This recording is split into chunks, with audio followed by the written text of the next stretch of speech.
అనూహ్య రీతిలో తాను తలుచుకున్న అమ్మవారి దయతో శ్రీ అష్టకాల నరసింహరామ శర్మ గారు సరస్వతి క్షేత్రాన్ని నిర్మింపజేశారు.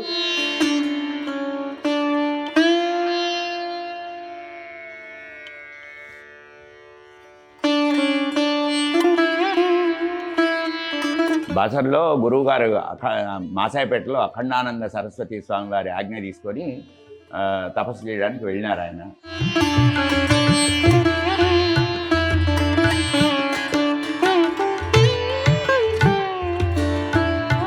అక్కడ ఉన్న ఇంకొక యోగి కూడా ఆయనకి ఏం చెప్పినారంటే, అట్లా కాదురా, నీకు అమ్మవారు వెళ్ళిపోమన్నది, అట్లా కాదు, నువ్వు ఉండకి ఇంకా ఇక్కడ, నీకు మంచిది కాదు అని అంటే, లేదు మా గురువు గారు నన్ను ఉండమన్నాడు, ఇక్కడ ముందే వెళ్ళిపోమన్నట్టుంటే నేను చేసిన జపమంతా ఎట్లా, అట్లా కాదు అని చెప్పి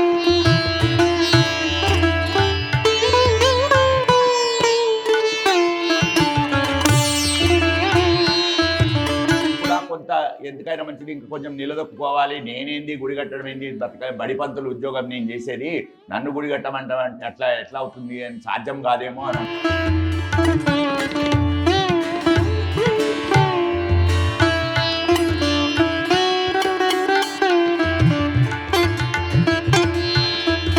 అమ్మవారు తనను వేటాడుతున్నట్టుగా ఆయన ఫీల్ అయినాడు. అబ్బా ఈ రకంగా అయింది అని చెప్పేసి ఆయన మొక్కుకున్నాడు.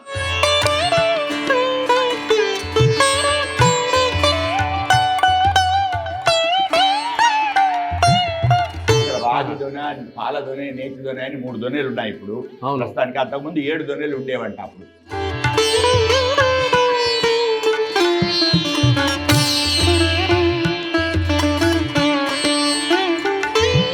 ద్వారా చెప్పి సరస్వతి తత్వాన్ని చెప్పి తనకు ఈ అమ్మవారు ఇచ్చినటువంటి లక్ష్యాన్ని చెప్పి అవధానాల ద్వారా వచ్చే డబ్బుతో గుడి కట్టడం మొదలుపెట్టినారు. 1980లో ముహూర్తం చేసినారు. 1980లో ముహూర్తం చేసి శంకుస్థాపన చేసిన తర్వాత 1990లో ప్రతిష్ఠ జరిగింది. 10 సంవత్సరాలు ప్రాంతి కట్టడము, ఎవ్వరిని ఒక పైసా అడిగేది లేదు.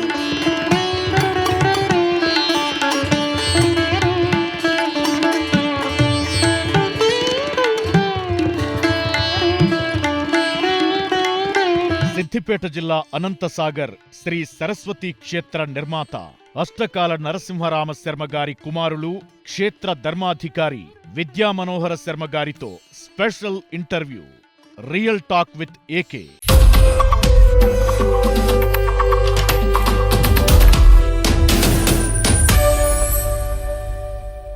Welcome real talk with AK. మనం ప్రస్తుతం సిద్దిపేట జిల్లా అనంతసాగర్కు సంబంధించిన కొండలు, గుట్టలు ఆ ప్రాంతంలో ఉన్నాం. అక్కడ అనూహ్య రీతిలో తాను తలుచుకున్న అమ్మవారి దయతో శ్రీ అష్టకాల నరసింహరామ శర్మ గారు సరస్వతి క్షేత్రాన్ని నిర్మింపజేశారు. సరస్వతి క్షేత్రానికి సంబంధించిన హాల్లో ఉన్నాం. ఆ హాల్లో ఇప్పటి వరకు గురు పూజోత్సవం జరిగింది ఇంతవరకు.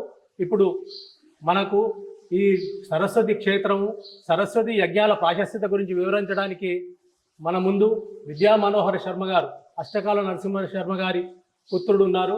వారికి 4 పుత్రులు. వారి వివరాలన్నీ సార్ చెప్తారు. తర్వాత మనం ఈ కార్యక్రమం ద్వారా సరస్వతి యజ్ఞాలు దేశ విదేశాలలో నిర్వహించడానికి కారణాలేంటి, సరస్వతి యజ్ఞాల ఫలితం ఏంటి ఇత్యాది అంశాలను వారు వివరిస్తారు. నమస్కారం విద్యా మనోహర శర్మ గారు. నమస్కారం. మొట్టమొదట నాన్నగారు అష్టకాల నరసింహరామ శర్మ గారు 2000 అంటే తన 14వ ఏట బాసర సరస్వతి క్షేత్రానికి వెళ్ళి దీక్ష చేశారు. ఆ దీక్షలో అమ్మవారు తనకు కరుణించి తన స్వప్నంలో తన సరస్వతి దేవాలయం నిర్మించమని చెప్పింది అని అన్నారు. తర్వాత 14వ ఏట నుంచి 28వ ఏట తర్వాత అప్పటికీ పూర్తి కాలేదు. అప్పటికీ అమ్మవారు అనుగ్రహించలేదని వారు అనుకున్నారు. ఆ తర్వాత కొన్నేళ్లకు అమ్మవారు తన కలలో దర్శనమిచ్చి తాను ఎలా నిర్మించదలుచుకున్నాను, ఎక్కడ నిర్మించదలుచుకున్నాను, స్థలము, ప్రాంతము అన్ని కింద అనుకుంటే కింది ప్రాంతంలో, అనుకుంటే గుట్ట మీద నిర్మించమని చెప్పింది. ఇలా రకరకాల వైవిధ్యాల నిలయంగా ఈ ప్రాంతం ఉన్నది. ఇక్కడే రాగి దోణెలని 3 దోణెలు ఉంటాయి. ఈ 3 దోణెల్లో నీటిని పంటలకు పిచికారీ చేస్తారు. స్వయంగా రోగగ్రస్తులు కొందరు స్వీకరిస్తారు. అట్లాంటి మహిమాన్విత ప్రాంతంలో మనం ఉన్నాం. వారి గురించి మనం తెలుసుకుందాం. సరస్వతి క్షేత్రం గురించి, ప్రధానంగా సరస్వతి యజ్ఞాలు దేశ విదేశాలను నిర్వహించడానికి గల కారణాలు ఇత్యాది అంశాలు తెలుసుకుందాం. విద్యా మనోహర్ శర్మ గారు, మనకు ఎప్పుడో 14వ ఏట, అంటే మీరు కూడా అప్పటికి జన్మించారు, మరి ఆ పెళ్లి కూడా కాలేదు, అప్పటికి ఆయనే 6వ తరగతి 8వ తరగతి అన్నారు. 8వ తరగతిలో ఉన్నప్పుడు వెళ్ళారు. అప్పటికే 40 రోజుల దీక్ష చేశారు. 40 రోజుల దీక్ష 8వ తరగతి పిల్లవాడు చేయడం అనేది సాధ్యం కాదు. అంటే నిరాహార దీక్ష, భిక్షాటన చేసి జీవించాలి అంటే దానికి వ్యతిరేకించి దాన్ని తను స్వీకరించలేని దశలో నిరాహార దీక్ష చేశారు. తర్వాత 40 రోజుల తర్వాత అమ్మవారి కృపా కటాక్షాలు తనకు లభించాయన్నారు. దానికి సంబంధించిన మీ వివరాలు ఏమైనా చెప్పగలరు? బాసర్లో గురువుగారు మాసాయిపేటలో అఖండానంద సరస్వతి స్వామి వారి ఆజ్ఞ తీసుకొని తపస్సు చేయడానికి వెళ్ళినారు. ఆయన వెళ్ళి అక్కడ తపస్సు చేస్తూ చాలామంది యోగులను కలిశారు. అక్కడ చాలామంది యోగులను కలిశారు. తన తత్వము ఏంటంటే చాలా ఛాలెంజెస్ ఏదైనా సరే అదే దాన్ని తట్టుకొని నిలబడగలడం అనేటువంటి ఆయన ఒక దృఢ దీక్ష ఆయన యొక్క స్వభావం అది. సో అక్కడ అట్లనే నిలబడి అమ్మవారు నువ్వు వెళ్ళురా నాయన అయిపోయింది అన్న తర్వాత కూడా మా గురువు గారు 40 రోజులు ఉండమన్నారు, నేను 40 రోజుల తర్వాతనే పోతాను కూడా చెప్పడం జరిగింది ఆ కళలోని ఆయనకి. అంటే అక్కడ ఉన్న ఇంకొక యోగి కూడా ఆయనకి ఏం చెప్పినారంటే, అట్లా కాదురా నీకు అమ్మవారు వెళ్ళిపోమన్నది, అట్లా కాదు నువ్వు ఉండకి ఇంకా ఇక్కడ నీకు మంచిది కాదు అని అంటే, లేదు మా గురువు గారు నన్ను ఉండమన్నాడు, ఇక్కడ ముందే వెళ్ళిపోమన్నట్టుంటే నేను చేసిన జపమంతా ఎట్లా అట్లా కాదు అని చెప్పేసి ఆయన ఆ యోగితో మాట్లాడడం జరిగింది. అసలు ఆ యోగి కూడా అమ్మవారు చెప్పి వీడిని వెళ్ళిపోమని చెప్పు అని చెప్తేనే ఆయన వచ్చి చెప్పాడు అప్పుడు. సో అక్కడ తను అమ్మవారు చెప్తేనే వచ్చాను అని తనకు కాన్ఫిడెన్స్ ఇచ్చిన తర్వాత మాత్రమే ఆయన బయటకు వచ్చాడు. వచ్చిన తర్వాత కాకపోతే ఏంటంటే ఆయన చిన్న వయస్సు కాబట్టి నేను ఏదో అపోహపడ్డానేమో, మనకు వెళ్ళింది అమ్మవారి దర్శనం కోసం కాబట్టి నాకు దర్శనం ఇచ్చిందేమో అనేటువంటి అపోహలో ఉన్నానేమో అనేటువంటి దాంతో కొంతకాలం వెళ్ళదీసినారు. కానీ మళ్ళీ ఆయన కొంచెం యుక్త వయస్సు అయిన తర్వాత, కొంచెం పెద్దగా అయిపోయిన తర్వాత మళ్ళీ నీకు చెప్పాను కదా ఏమైంది అని చెప్పి అమ్మవారు మళ్ళీ కళ్ళలోకి రావడం, 14వ సంవత్సరం తర్వాత 28వ సంవత్సరం తర్వాత అట్లా రావడం జరిగింది. మరో 14 ఏళ్ళ మళ్ళా. సో అలా వచ్చినప్పుడు అప్పటికీ కూడా కొంత ఎందుకైనా మంచిది ఇంకా కొంచెం నిలదొక్కుపోవాలి, నేనేంది గుడి కట్టడం ఏంది, బడి పంతులు ఉద్యోగం నేను చేసేది, నన్ను గుడి కట్టమంట ఎట్లా అవుతుంది అని సాధ్యం కాదేమో అని అనుకున్నాడు. కానీ మళ్ళీ అలానే ఇంగ్లీష్లో హాంటింగ్ అంటాము, ఆ రకంగా ఒక రకమైన రావడం, వేట, అమ్మవారు తనను వేటాడుతున్నట్టుగా ఆయన ఫీల్ అయినాడు. అబ్బా ఈ రకంగా అయింది అని చెప్పేసి ఆయన మొక్కుకున్నాడు. సరే కూతురు పెళ్లి తొందరగా అయినట్టుంటే కనుక చూద్దాంలే అనే టైప్లో మొక్కుకొని చూసేసినట్టుంటే తొందరగానే మా చెల్లెలు పెళ్లి సెటిల్ అయిపోయింది, ఇంకా కుదరదు తప్పేసి ఇంటి ముందు కడదాం అనుకున్నాం. ఫస్ట్ ఎట్లయితే గుడి కడదాం అనుకున్నాం కదా, ఇంటి ముందట అయినా సరే కడదాము అని చెప్పి చూస్తే అక్కడ నువ్వు అన్ని కంకాళాలు వెళ్ళడము, అక్కడంతా మంచి ప్రదేశం లాగా లేదు అనేటువంటిది రావడంతో, అంటే ఇంటి ముందు అంటే రాజగోపాల్పేటలో ఇంటి ముందు సొంత విగ్రహం ఉంది, ముందట కొంచెం చిన్న ప్లేస్ ఉంది, అక్కడ కట్టుకుందామని అనుకున్నట్టుంటే అది మంచి ప్లేస్ కాదు, నేనే చూపిస్తాను అని కూడా మళ్ళీ అమ్మవారు చెప్పడం. సో అలా వస్తూ వాటర్ పాయింట్స్ చెప్పడానికి ఈ ప్రదేశానికి వచ్చినప్పుడు ఇక్కడ రాగి దొన, పాల దొనె, నేతి దొనె అని 3 దొనెలు ఉన్నాయి ఇప్పుడు ప్రస్తుతానికి. అంతకుముందు 7 దొనెలు ఉండేవంట అప్పుడు. స్వతసిద్ధమైనటువంటి నీటి గుహలు అవి. సో రాగి దొనెలో మినరల్స్, ఖనిజాల ఆనవాళ్ళు ఉండడం వల్ల ఇక్కడ అవి చర్మరోగాలకు వాడతారు, అట్లానే పెస్టిసైడ్స్గా వాడతారు. ఇప్పటికీ కూడా స్నానం చేసి వెళ్ళి చర్మరోగాలు తగ్గించుకున్న వాళ్ళు ఉన్నారు. అందులో 5 వారాలు స్నానం చేసిన తర్వాత, అందులో నీళ్లు ముంచుకొని స్నానం చేసిన తర్వాత ఇక్కడ మేము ఇచ్చే మందుతో, నాన్నగారు తయారు చేయించి ఇచ్చే మందుతోటి మాటలు రావడం జరిగింది. చాలా మందికి మాటలు రావడం జరిగింది. పిల్లలకి, మాటలు రాని పిల్లలకు కూడా మాటలు రావడం జరిగింది. ఇప్పుడు హృషిత అనే అమ్మాయి ఉంది. అమ్మాయి 10వ తరగతి కూడా పాస్ అయింది. మాటలు రాని కాలం దగ్గర నుంచి అమ్మాయికి ఇక్కడికి వచ్చి మా మందు తీసుకొని, అట్లానే మా నాన్న రాసిన చతుష్టచి పూజలోంచి శ్లోకాలు చదువుతుంది అమ్మాయి, మంగళహారతులు చదువుతుంది, పాటల పోటీలో పాల్గొంటుంది. ఇలా మాటలు రాని కాలం నుంచి వచ్చి ఇప్పుడు అమ్మాయి 10వ తరగతి కూడా పాస్ అయింది. అలాగా ప్రారంభంలో ఈ గుట్ట ప్రాంతము, కట్టలేనని కూడా అనుకున్నారు. ఆ దశలో ఏ సంవత్సరం ఇంకా మొండిగా ఏంటంటే ఎవ్వరిని చందా అడగను. ఆయన ఉద్దేశం ఏంటి అంటే కనుక, నువ్వు కట్టమని నాకు చెప్పినావు కాబట్టి, అమ్మవారితో ఆయన ఛాలెంజ్ అదనమాట, కట్టమని నాకు చెప్పినావు కాబట్టి కట్టించుకునే బాధ్యత నీది, నాకు ఏం చేతనవుతుంది అనుకొని నన్ను కట్టమన్నావు. ఇది ఆయన ప్రశ్న అమ్మవారితో. అష్టావధానం కూడా మొట్టమొదట మెదక్ మండల సాహిత్య పరిషత్ నారాయణపేటలో జరిగింది. మొట్టమొదటి నారాయణ ఖేడ్ అనుకుంటాను, నారాయణ ఖేడ్ లో జరిగింది. అప్పుడు నేను కూడా మెదక్ మండల సాహిత్య పరిషత్ కార్యక్రమానికి సాహితీ వికాస మండలి కార్యదర్శిగా అది కూడా అలా మొదలైన అవధాన పరంపరలు అవధానాల ద్వారా వచ్చిన డబ్బుని అవధానాల ద్వారా చెప్పి సరస్వతి తత్వాన్ని చెప్పి తనకు ఈ అమ్మవారు ఇచ్చినటువంటి లక్ష్యాన్ని చెప్పి అవధానాల ద్వారా వచ్చే డబ్బుతో గుడి కట్టడం మొదలుపెట్టినారు. 1980లో ముహూర్తం చేసినారు. 1980లో ముహూర్తం చేసి శంకుస్థాపన చేసిన తర్వాత 1990లో ప్రతిష్ట జరిగింది. 10 సంవత్సరాలు రాతి కట్టడము, ఎవ్వరిని ఒక పైసా అడిగేది లేదు. మళ్ళా స్కూల్కి వెళ్లకుండా లీవులు పెట్టేది లేదు. అవధానాలు చేయాల్సి వచ్చేస్తే కనుక పోవడము, రాత్రి చేయడము, అర్ధరాత్రి ప్రయాణం చేయడము, మళ్ళీ స్కూల్ ఎక్కడుంటే అక్కడికి వెళ్ళిపోవటము మహాముండిగా. అందువల్ల అన్నం తినడం కూడా కొంచెం అడ్డం వస్తుంది అనే ఉద్దేశంతో ఆయన 30 సంవత్సరాలు అన్నం లేకుండానే బతికినాడు. దానికి కూడా ఒక కారణం చెప్పారు. ఇక్కడికి వచ్చిన వాళ్ళకు అన్నం పెట్టలేని పరిస్థితి ఏర్పడితే ఏంటి నేనెందుకు తినాలి అనుకోని అందుకోసం అని చెప్పేసి అట్లా అంటే ఎంతటి కఠోరమైనటువంటి పాలు పొలాల మీద ఉండేవాడు. ఒక యాపిల్ తీసుకునేవాడు, 200 ml కాచని పచ్చిపాలు తాగేవాడు ఆయన. అలాగా అంటే ఏ నియమాలు ఏవైనా సరే కఠోరమైన నియమాలనే పెట్టుకొని ఆయన చాలా ఆదర్శవంతంగా అంటే నియమాలు తాను పాటించి ఇతరులకు చెప్పడం. అంటే మామూలుగా మనకు చూసేది ఏంటంటే కనుక ఎవరైనా ఒక నియమం పెట్టుకున్నప్పుడు ఉపవాస నియమం అయినా సరే ఇందువల్ల నేను దీన్ని పడగొట్టుకోవాల్సి వస్తుంది, ఇందువల్ల నేను అని చెప్పేసి ఏదో కారణాలు చెప్పే ప్రయత్నం చేస్తారు. ఆయన అట్లా కాదు, నియమం పెట్టుకోవడమే కఠోరమైన నియమం పెట్టుకొని దాన్ని పాటించి చూపించిన వాడు తన శిష్యులకు కూడా. అంటే సరస్వతి యజ్ఞాలు చేయాలనే ఆలోచన ఎప్పుడు వచ్చింది, ఎందుకు వచ్చింది? తత్వ ప్రచారము, సరస్వతి తత్వము. ఆయన ఎవరైనా సరే ఏదైనా సరే అమ్మవారు సరస్వతినే ముఖ్యము. ఏ దేవత అయినా సరే, అమ్మవారి దేవతా రూపమైనా సరే, ఏ శక్తి రూపమైనా సరే సరస్వతిగానే ఉంది. ఎందుకంటే మనకు మాట అంటూ నువ్వు ఇంకోడికి నువ్వేంటి అని తెలుపుకోవడానికి అవసరమైనది మాటనే. ఆ మాటకు అధిదేవత అమ్మవారు కాబట్టి ఆ అమ్మవారి తత్వాన్ని ప్రచారం చేయాలనేటువంటి ఉద్దేశంతో సరస్వతి యజ్ఞాలు 1992లో మొదలుపెట్టారు. అలా చూద్దాం కొన్ని చేద్దామని అనుకున్నారు, ఒక 100 చేద్దాంలే అని అనుకున్నటువంటిది అలా అలా అలా అలా వెళ్ళిపోయి మొన్న 492వ యజ్ఞం మేము చేశాం. నాన్నగారు ఉన్నంత కాలంలోనే 427 యజ్ఞాలు 469 జరిగినాయండి ఆయన ఉన్నప్పుడు. ఆయన 469ది చేసిన తర్వాత ఆయన వెళ్ళిపోయినారు. అక్కడి నుంచి ఇంకా మేము కుటుంబంగా మేము తీసుకొని మేము దాన్ని సాధిస్తూ వస్తున్నాం. అంటే ఇప్పుడు చాలా సరస్వతి దేవాలయాలు ఉన్నాయి, ఎక్కడ యజ్ఞపు ఆలోచన లేదు. ఇంకొకటి దానికి కూడా కొంత లేదు. దానికి పూర్వం కొంచెం దీనికి పూర్వ చరిత్ర ఏంటంటే సరస్వతి మా దగ్గర ప్రత్యేకత ఏంటంటే నించున్న వీణాపాణి. అవును, అది ఆయనకు ఆగమశాస్త్రంలో ప్రావీణ్యత ఉంది కాబట్టి ఆయన నించున్న వీణాపాణిని అనేటువంటి ఒక ప్రత్యేకంగా ఉండాలి అనే దాంతో ఆయన పెట్టడం జరిగింది. మా దగ్గర ఉన్న శంకరుడు కూడా నించున్న శంకరుడే, షట్కోణ పానవట్టము.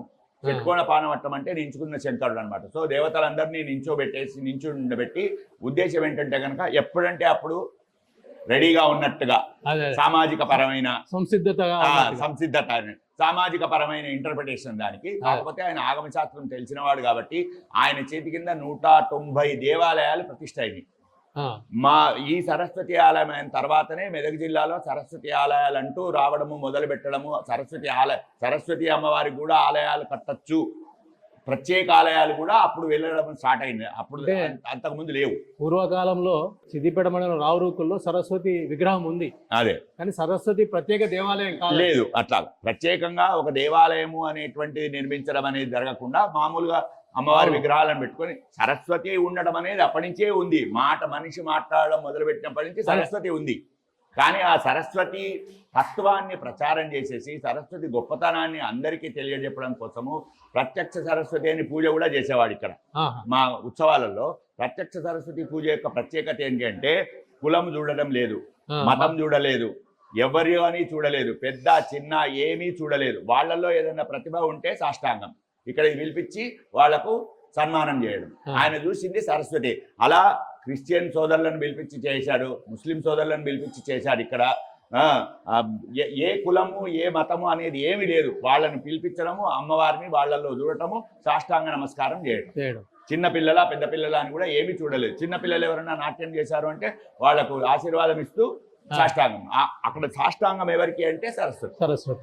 అలా సరస్వతి అనేటువంటి ఆ సరస్వతి తత్వాన్ని చూపించడం కోసం అని చెప్పేసి అందరికీ తెలియజెప్పడం కోసం అనేది యజ్ఞాలు స్టార్ట్ చేసినట్టుంటే రామేశ్వరం దగ్గర నుంచి మొదలు పెట్టుకొని అటు చాముండా వరకు, ఇటు సౌరాష్ట్ర ఇదంతా బాంబే సౌరాష్ట్ర అటువంటి నుంచి మొదలు పెట్టుకొని అటు కామాఖ్య వరకు అన్ని మొత్తము చాలా చోట్ల అన్ని జ్యోతిర్లింగాల దగ్గర కావచ్చు, శక్తిపీఠాల దగ్గర కావచ్చు, అన్నీ అయిపోయినాయి. ఆయనకు శాంకరి శక్తిపీఠం దగ్గర చేయించాలనేటువంటి ఒక కోరిక ఉండింది. అది తీరకుండా దురదృష్టవశాత్తు వారు వెళ్ళిపోవడం జరిగింది. సో కుటుంబ పరంగా బాధ్యత మేము తీసుకొని మొన్ననే 492వ యజ్ఞంగా జూన్ 16 నాడు, మొన్న పోయిన జూన్ 16 నాడు శాంకరి క్షేత్రము శ్రీలంకలో యజ్ఞము ఘనంగా చేసి రావడం జరిగింది. అంటే సరస్వతి యజ్ఞం చేసే ముందే దీనికి నాన్నగారు చెప్పిన దాంతో ఏంటంటే అప్పటికి సరస్వతి స్తోత్రాలు కానీ శ్లోకాలు కానీ ఎక్కువగా అందుబాటులో లేవు. దైవరాతుని అయితే దైవరాత్రి ఎవరంటే రమణ మహర్షి శిష్యుడు కావ్యకంఠ గణపతి, ఆయన శిష్యుడు దైవరాత మహర్షి. ఈ దైవరాత మహర్షి ధ్యానంలో ఉండి యోగంలో ఉండి ఆయన చందో దర్శనం అని మంత్రాలు చూడడం మొదలుపెట్టాడు. అప్పుడు గురువు గారు 1000 మంత్రాల వరకు ఆయన చెప్తూ ఉన్నట్టుంటే 300 హైచిలకు వరకు రాయగలిగారు. అంటే అంత వేగంగా చెప్పారు ఆయన చెప్తూ ఉంటే వీళ్ళు రాసుకున్నారు. కొన్ని అవన్నీ పోగా కొన్ని 190 వరకు, మాకు 160 వరకు మాకు దొరికాయి. ఒక పుస్తకం లాగా చందో దర్శనం అనేటువంటి ఒక పుస్తకాన్ని మా అత్తగారు అయినటువంటి కొరిడే కమల గారు ఆయనకి ఇవ్వడం జరిగింది వాళ్ళ లైబ్రరీ నుంచి. అంటే ఇవి సరస్వతికి సంబంధించిన మిగతా వేరే దేవుళ్ళకి సంబంధించినవి. అందులోంచి 160 సంగ్రహించి అంతకుముందు ఋగ్వేదంలోంచి తీసుకున్నటువంటి 30 పైచిలుకు మంత్రాలన్నీ కలిపి అవన్నింటినీ సరస్వతి అమ్మవారి హవనం చేద్దామనేటువంటి దాంతో అలా హవనం స్టార్ట్ అయింది. ఇప్పుడు ఆ దైవరాతుడు ఇచ్చినటువంటి మంత్రాలు, అలానే అంతకుముందు ఋగ్వేదంలో ఉన్నటువంటి మంత్రాలు అన్నీ కలిపి మేము హవనం చేస్తాం. 1000 నామాలు కూడా 1000 నామాలు నాన్నగారు ఏం రాశారంటే దేవీ తత్వం కోసం రాశారు. 1000 నామాలు అంటే సరస్వతికి 1000 నామాలు, లలిత 1000 నామాలు, అలానే కాకుండా నికారదేవి సహస్రనామావళి అంటే నికారం అంటే అమ్మవారికి ఈమె అని కాకుండా అమ్మవారి శక్తి, అమ్మవారు ఒక శక్తి, ఆ శక్తికి సంబంధించినట్టుగా ఉండేటట్టుగా నామాలు రాసినారు. ప్రతి నామము నీ అనే అక్షరంతో మొదలవుతుంది, అందుకే నికారదేవి అని. సో అందులో నికారదేవి అంటే ఆకారం లేని అమ్మవారు ఒక అర్థం వస్తుంది. నీ అనే అక్షరంతో ఉన్నాయి కాబట్టి 1000 నామాలు 1100 వరకు ఉన్నాయి నామాలు.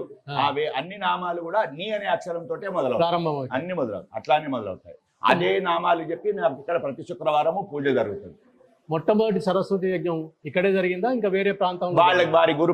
వారి గురు స్థానంలో జరిగింది మాసాయిపేటలో. వారి గురువు గారు అఖండానంద స్వామి మాసాయిపేటలో సీతారామాశ్రమంని, అంటే ఇంకొక పేరు ఐలావజ్జిల వెంకటరమణయ్య గారు. ఆయననేమో తంత్ర విద్య, ఈయనేమో ఆధ్యాత్మికము, ఈ సరస్వతి అమ్మవారు. ఆయననేమో అవధాన విద్యలో తర్వాత రేణుకాదేవి ఆలయం కట్టించినటువంటి ఆయన చాముండేశ్వరి. వారేమో అవధానాల విషయంలో ఈయనను ప్రోత్సహించడం జరిగింది. ఆ రకమైనటువంటి కృప ఆయనకి ఇచ్చినారు. అట్లానే శంకరాచార్యుల వారి ముందర కూడా, శృంగేరి శంకరాచార్య వారి ముందర కూడా జరిగింది. వారు చాలా మెచ్చుకున్నారు. ఇంతమైనటువంటి బ్రహ్మాండమైన అవధానాన్ని నేను చాలా మట్టుకు చూడలేదు అని చెప్పేసి నాచారంలో జరిగినప్పుడు వారు మెచ్చుకోవడం జరిగింది. నాన్నగారు మెచ్చుకున్నారు.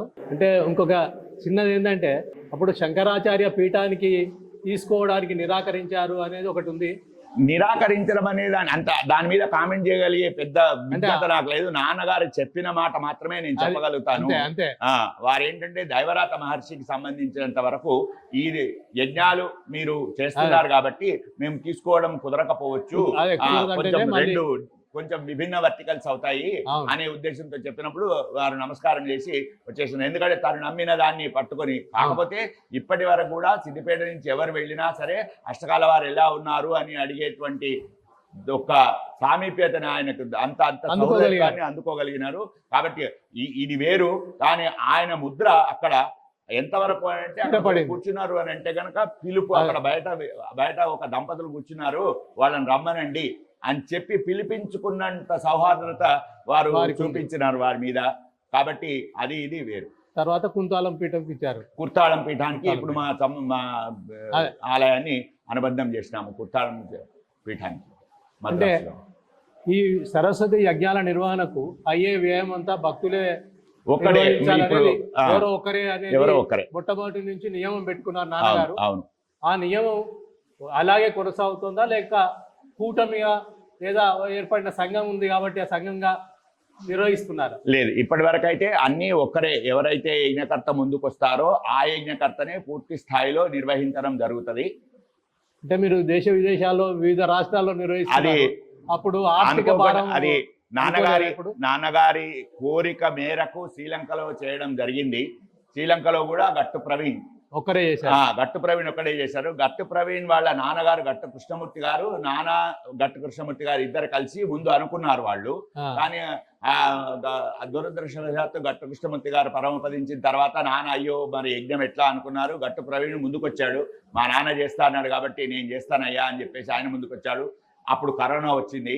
కరోనా రావడంతో అది వెనకబడిపోయింది. దురదృష్టవశాత్తు నాన్నగారు కూడా వెళ్ళిపోవడం జరగడంతో అదే నేను మళ్ళీ ఇనిషియేటివ్ తీసుకొని గట్టు ప్రవీణ్ని అడగడం జరిగింది. అయ్యా ఇప్పుడు మీ నాన్న మా నాన్న కాబట్టి మనం ముందైతే అక్కడ చేద్దాము అని అనుకున్నప్పుడు చాలా గొప్పగా బ్రహ్మాండంగా జరిగింది. 450 మంది వచ్చారు, మీరు దానికి ప్రత్యక్ష సాక్షి. చాలా బాగా జరిగింది అక్కడ. అయితే అది మొట్టమొదటి అంతర్జాతీయంగా చేసినటువంటి యజ్ఞము. దాన్ని తీసుకొని ఇంకా కొంతమంది అడుగుతున్నారు అంతర్జాతీయంగా కూడా చేద్దాము అనేటువంటి. అక్కడ నాన్నగారి శిష్యుల యొక్క పిల్లలు ఉన్నారు అక్కడ, ఆ పిల్లలు కూడా అడగడం జరిగింది, అయ్యా ఇక్కడ కూడా చేద్దాము అనేటువంటిది. సరే, దానికి ఉన్న సాధకాల బాధకాలన్నీ చాలా ఉంటాయి కదా, అవన్నీ చూసుకొని బట్ చేయడం అయితే జరుగుతుంది. శ్రీలంక అంటేనే వీసా ప్రాసెస్ కొంత ఈజీ ఉంటుంది. ఏ దేశం వేరే దేశానికి వెళ్ళాలంటే వీసా, ఇంత మందికి వీసా ఇవ్వడం అంటే అది ఇప్పుడు ఉన్న పరిస్థితి ప్రకారం ఏంటంటే కనుక, ఒకవేళ మనం ఒక యుఎస్ఏ కనుక ఎగ్జాంపుల్ లాగా తీసుకున్నట్టుంటే, యుఎస్ఏలో చాలా మంది పిల్లలు అక్కడ ఉన్నారు, వాళ్ళ తల్లిదండ్రులు ఇక్కడ ఉన్నారు. కాబట్టి తల్లిదండ్రులకు పిల్లల దగ్గరికి పోవడానికి వీసాలు దొరకడం పెద్ద కష్టం కాదు. కాబట్టి దానికి అంటే ఆర్థిక ఎట్లా అంటే శ్రీలంక యజ్ఞంలో మేము మాట్లాడిన ట్రావెలర్స్ వాళ్ళు మాకు చేసిన హెల్ప్ వల్ల అక్కడ లారెన్స్ అనబడేటువంటి ఒక ఆయన అట్లానే అక్కడ ట్రస్ట్ బోర్డు యొక్క ట్రెజరర్ వాళ్ళన్నట్టుగా మాకు ముందుకు వచ్చి జరిగిన. మా నమ్మకం ఏంటంటే కనుక, మేము అనుకొని గట్టిగా అనుకున్నాము అంటే కనుక మా అమ్మవారు మాకు అది సాధింపజేస్తుంది మమ్మల్ని ఎట్లయితే ఆయనను నాకు గుడిగట్ట చేతగాదు తల్లి, నన్ను అనవసరంగా పెట్టినావు అని చెప్పేసి నువ్వే గుడి కట్టించుకో అంటే ఆయనకు ఏవేవో ప్రతిఫలిచ్చి ఎట్లయితే ఆమె గుడి కట్టించుకున్నదో మాకు కూడా అట్లాంటివి ఇచ్చి మమ్మల్ని కూడా అమ్మ మమ్మల్ని అట్లా గడ్డకు చేరుస్తుంది అనేటువంటి నమ్మకం మాకుంది. అంటే ఇప్పటికీ 490 పైగా 492 మన శ్రీలంకలో అయింది. వచ్చే వారం ఆదివారం నాడు 493 ఇక్కడే జరుగుతుంది. అయితే ఈ నిర్వహణలో నాన్నగారు కానీ మీరు కానీ చేసేటప్పుడు ఏమైనా సమస్యలు, ఇబ్బందులు ఎదురైనాయా? అట్లాంటివి ఎట్లా అమ్మవారి దేవాలు అధిగమించామంటారు, అది నిజమే, కానీ ఎక్కడైనా సమస్యలు ఎదురయ్యాయా? సమస్య అంటే చూసే పద్ధతిని బట్టి ఉంటుంది. ఒకటి శ్రీలంకలో మాత్రం భాషా సమస్య ఒకటి వచ్చింది. అట్లానే దేవగఢ్కి వెళ్ళినప్పుడు కానీ, కామాఖ్యకి వెళ్ళినప్పుడు కానీ అట్లాంటి సమస్యలు వచ్చినాయి. కొంచెం కామాఖ్యలో వచ్చినప్పుడు ఏంటంటే కనుక అప్పుడు కొంచెం సెక్యూరిటీ సమస్య ఉండేది, అక్కడ మిలిటెంట్స్ ఉండేవాళ్ళు. బట్ ఆ రోజు మాకు ఏం ప్రాబ్లం రాలేదు. అట్లానే చాముండాకు వెళ్తూ ఉన్నప్పుడు అంతకుముందు 7-8 రోజులు విపరీతమైన వర్షాలు, అసలు ట్రావెల్ వద్దని చెప్పినారు. కానీ మేము ఢిల్లీలో దిగినప్పటి నుంచి మొత్తం అసలు మాకు మళ్ళీ వాపసు స్టార్ట్ అయ్యేంత వరకు వర్షమే లేదు మాకు. కాబట్టి అది ఏదో రకంగా మాకు ఏ రకమైనటువంటి ఇబ్బంది అయినా మాకు మామూలుగా ఎట్లుంటుంది అంటే, ఇక్కడ మా భక్తుల మనోభావం ఎట్లుంటుంది అని అంటే కనుక, యజ్ఞం అంటూ చేయడం అనుకున్న తర్వాత ఎవరు ఆపే పరిస్థితి ఉండదు, అది జరుగుతూ ఉంటుంది. మధ్యలో వచ్చేటివన్నీ కూడా మనకు పరీక్షల్లాగా తీసుకుంటాం తప్పితే వాటి సమస్యలాగా తీసుకోం. అది పాస్ అయ్యే ప్రయత్నం మనం చేస్తూ ఉండాలి. లేకపోయినట్టుంటే కనుక కళ్ళు నెత్తికెక్కుతాయి మనకు. అట కాదు, ఆ పరీక్ష అంటూ అమ్మవారు చూపించకపోయినట్టుంటే, అక్కడ మేము నిరూపించుకోకపోయినట్టుంటే, ఆ అమ్మవారు ఎప్పుడు అట్లాంటి పరీక్షలు పెడుతూ ఉంటది. మళ్ళీ తనే ఇప్పుడు శ్రీలంక యజ్ఞంలో కూడా ఈ రూమ్ ఇయ్యము అన్నారు మొదలు. అయ్యా అన్నట్టుగా వాళ్లే రూమ్ ఇచ్చారు. అట్లాగా ఎన్ని అట్లాంటి మాకు సౌకర్యాలు కల్పించినటువంటి ఏ ఒక్కటి కుదరదని చెప్పి అన్ని సౌకర్యాలు వాళ్లే చేయగలిగే పరిస్థితికి వచ్చింది మాకు అక్కడ. కాబట్టి పూర్తి ఇంకా శ్రీలంక యజ్ఞం తర్వాతనైతే మాకు విపరీతమైన నమ్మకం కలుగుతున్నది. అంటే ఏ రాష్ట్రాల్లో, దాదాపు అన్ని రాష్ట్రాల్లో ప్రధానంగా సరస్వతి ఆలయాలైనా శివాలయాల ఇంకా అన్ని అక్కడ మాకు కావలసింది ఒక ఆలయం ఉంటే చాలు. అవును. ఆ ఆలయంలో వాళ్ళు పర్మిషన్ ఇస్తే చాలు. ఆలయానికి సంబంధించిన ఇట్లాంటి హాల్ ఏదైనా ఉంటే చాలు. పెళ్లి హాల్స్ ఏవైతే ఫంక్షన్ హాల్స్ ఉంటాయి కదా, మ్యారేజ్ హాల్స్, అలాంటి వాటిల్లో చెయ్యము. ఒకవేళ అది అట్లా ఇప్పుడు శంకర మఠానికి సంబంధించిన మ్యారేజ్ హాల్ ఉంటుంది. అందులో ముఖ్యంగా ఏంటంటే కనుక వెజిటేరియన్ సంస్కృతి అనేది ఉండాలి దాంట్లో, అంతే. కాబట్టి ఆ రకంగా తీసుకుంటాము. సొంత ఇంట్లో అయినా సరే చేస్తాము. రాబోయే జనవరి 5 సొంత ఇంట్లో జరుగుతున్నది. వాళ్ళ ఇల్లు అంత అవకాశం ఉండి ఒక 400 మందికి ఇక్కడ సిద్దిపేటలో గంధే ఈశ్వరచారం చేస్తాడు. వాళ్ళ ఇల్లు కొత్తగా అవుతున్నది అక్కడ. అది దానికి సరిపోయే అక్కడ ఉంది, ముందు జాగా ఉంది. అట్లా ఉండడము ఎవరి ఇంట్లో అయినా చేసుకోగలిగితే. గట్ట ప్రవీణ్ కూడా కరోనా టైంలో ఇంట్లోనే చేశాడు అట్లా. సో ఇంట్లో అవకాశం ఉంటే ఇంట్లో చేయటం కూడా చేస్తాము. లేదు వాళ్ళకి సంబంధించిన మిల్లు కానీ ఫ్యాక్టరీ కానీ అట్లాంటి ఉంటే అక్కడ చేస్తారు. లేదంటే కనుక ఒక పవిత్ర క్షేత్రం తీసుకొని ఆ క్షేత్రంలో చేస్తాం. అంటే సరస్వతి యజ్ఞాల నిర్వహణకు కానీ ఆ దేవాలయ నిర్వహణకు కానీ ఒక కమిటీ ఉంది. ఆ కమిటీలో ఎంతమంది సభ్యులు ఉన్నారు? వారు ప్రత్యేకించి ఇప్పుడైతే అది మొదట్లో ఒక కమిటీ లాగా పెట్టారు. ఎందుకంటే గవర్నమెంట్ ఎంటిటీ ఒకటి ఉండాలి కాబట్టి అని. తర్వాత దాన్ని తీసేయడం జరిగింది. ఇప్పుడంతా నాన్న మాట మీదనే అందరూ రావడము జరిగింది. ఎంతమంది సభ్యులు ఈ సంఘము అనేది ఏం లేదు. అది ఇప్పుడు ఏం లేదు. ఇప్పుడు ప్రస్తుతం ఏం లేదు. అప్పటికి 25వ సంవత్సరం అది అయిపోగానే తీసేశారు దాన్ని. కానీ ఇప్పుడు ప్రస్తుతానికైతే అలాంటిది ఏమి లేదు. అంటే గురువు గారి మాట అనే టైప్. సరస్వతి యజ్ఞాల నిర్వహణకు ముందుకొస్తున్న వారు, సహకరించిన వారు అందరు కలిసి సుమారు ఎంతమంది ఉండొచ్చు? మొత్తం అంతకుముందు 200 పైచీలకు వరకు ఉండేవాళ్ళు. ఇప్పుడు 450-500 మంది వస్తున్నారు. వాళ్ళు కొత్త వాళ్ళు కూడా కొంతమంది యజ్ఞం చేయడానికి ఉత్సాహం చూపిస్తున్నారు. కానీ మాకు నియమాలు మాత్రం కొంచెం కఠినతరంగా ఉంటాయి. అవన్నీ ఏంటంటే కనుక వాళ్ళు ఉత్సాహం అనేది ఒక క్షణభంగురం కారాదు. పూర్తి స్థాయి వాళ్ళు నిర్వహించుకొని దాని నమ్మకం కలగాలి వాళ్ళకి. ఇప్పుడు చెప్పంగానే పోయి స్నానం చేయమంటే కూడా నేను వద్దని చెప్తాము. ఇంటికి వెళ్ళి ఊహించుకో, దాన్ని నమ్మి నిర్ణయం తీసుకున్న తర్వాత అప్పుడు మనం సబ్మిట్ చేసుకున్న తర్వాత అక్కడి నుంచి స్టార్ట్ అవుతుంది. ఇక్కడ చెప్పింది కదా ధర్మం చేసేద్దామనేటువంటి ఆ గురు పరంపర కాదు మాది. అంటే కఠిన నియమాలు అష్టకాల నరసింహారామ శర్మ గారి నాన్నగారే ఏర్పాటు చేశారు. అవును. అందులో ఏమైనా సడలింపులు జరిగాయా? లేక సడలింపులు పరిస్థితులకు అనుగుణంగా కొన్ని సడలింపులు అవసరమవుతుంటాయి. సమితిని తీసేయడం జరిగింది. ఆ రోజు నుంచే నియమాలు అనేటువంటి అవసరం లేదన్నారు. కానీ ఆయన వంటి నిజ భక్తులు ఎవరైతే ఉన్నారో ఎవరు చెప్పకుండానే వాటిని ఫాలో అవుతున్నారు. ఈ సమయానికి రావాలి, ఈ సమయానికి వెళ్ళాలి అనేటువంటి ఆయనకు కొంతమంది నిజ భక్తులు ఉంటారు కదా, వాళ్ళు మాత్రం తప్పకుండా ఫాలో అవుతున్నారు. మిగతా వాళ్ళను ఆయన ఎప్పుడైతే ఆ సమితి తీసేసిన జరిగినదో అందరినీ రమ్మని అడగడం జరుగుతుంది. అందరూ రెగ్యులర్గా ఉండేటట్టుగా జరుగుతాయి. అవే నియమాలు నడుస్తున్నాయి. ఏవైతే నియమాలు ఆయన పెట్టినాడో అవే నియమాలు నడుస్తున్నాయి. అంటే ప్రధానంగా ఏ దేవాలయాలలో మీరు? అన్ని దేవాలయాలు అంటే కనీసం రాష్ట్రాలైనా అంటే పరిచయం అన్ని. ఇప్పుడు గుజరాత్ లో జరిగినాయి, రాజస్థాన్ లో జరిగినాయి, హిమాచల్ ప్రదేశ్ లో జరిగినాయి, అస్సాంలో జరిగినాయి, ముంబైలో జరిగినాయి, మన సౌత్ లో అన్ని రాష్ట్రాల్లో జరిగినాయి, గోవాలో జరిగినాయి. గోవాలో కూడా యజ్ఞం జరిగింది. గోవా అనుకుంటారు కానీ గోవాలో చాలా దేవాలయాలు, ఒక బ్రహ్మాండమైన దేవాలయంలో యజ్ఞం చేసి వచ్చాం మేము. అటు అస్సాంలో కామాఖ్య దేవాలయం దగ్గర చేసాము. అట్లా ఇటు గాంగాపూరు, పండరీపూరు, ఇట్లా ఇటు కొల్హాపురి, ఇట్లా శక్తి పీఠాలలో అయినాయి. పెద్ద దేవాలయాల్లో అన్నిట్లలో అయినాయి. శ్రీశైలంలో అయినాయి, కాశీలో అయినాయి. కాశీలో 2 సార్లు అయింది. మా దగ్గర ఒక ఆయన ఇప్పటికీ 10 యజ్ఞాలు చేశాడు. 10 సార్లు యజ్ఞం చేశాడు. రేవూరు శ్రీనివాస్ అనేటువంటి భక్తుడు, ఒకే భక్తుడు 10 యజ్ఞాలు చేశాడు. ఇప్పటికీ 30 సంవత్సరాలలో 10 యజ్ఞాలు చేశాడు. 11వ దానికి రెడీగా ఉన్నాడు. ఆయనకు అదొక సంకల్పం. అది నేపాల్లో కూడా చేశారా? నేపాల్లో. విదేశము ఒకటే ఇప్పటి వరకు చేసింది శ్రీలంక. అంటే నేపాల్ అంటే మనకు చాలా దగ్గర. అది నేపాల్ ఒకటి. అక్కడ కూడా ప్రముఖమైన దేవాలయాలు ఉన్నాయి. సో నేపాల్ ఒక విషయం వచ్చింది ప్రస్తావన. అట్లానే థాయిలాండ్ ఒక ప్రస్తావన వచ్చింది. యుఎస్ఏ ఒక ప్రస్తావన ఉంది. ఈ మూడిట్లలో ఎక్కడ ఎట్లా అవుతుంది అనేది మళ్ళీ అమ్మవారి చూపిన మార్గంలోనే పోతుంటాము. మా శాయశక్తిలో మేము ప్రయత్నం చేస్తూ ఉంటాము. అంటే మీరు ఇప్పటి వరకు నిర్వహించిన యజ్ఞాలలో ప్రముఖంగా భావించేది ఏమైనా ఉంటుంది? ఏది ప్రముఖం ఏం లేదండి. అలా ప్రముఖం అనేది ఏం లేదు. అదొక మార్పు అనేది. ఒకటి ఏంటంటే మనకు తృప్తి తృప్తినిచ్చిన ఏంటంటే శ్రీలంకలో ఎందుకు అని అంటే కనుక నా తండ్రి గారికి చాలా చాలా ఉండింది ఆయనకు అక్కడ యజ్ఞం చేయాలనేటువంటిది. దాన్ని ఒక పట్టుదలతోటి ఒక 7-8 నెలల ముందు నుంచే అందరి సంకల్పము ఉండేటట్టుగా అందరూ అలాగే కోరుకునేటట్టుగా భక్తుల సమూహాన్ని అందరినీ ఒక మోటివేట్ చేసేసి అందరం వస్తున్నామా రావటమా అనేది లేదు, కానీ జరగాలి, ఎందుకంటే గురువు గారికి అక్కడ యజ్ఞం చేయాలని ఉండింది, మీరు అందరూ జరుగుతుందని కోరుకోండి అని అనుకున్నందుకు అది జరిగింది.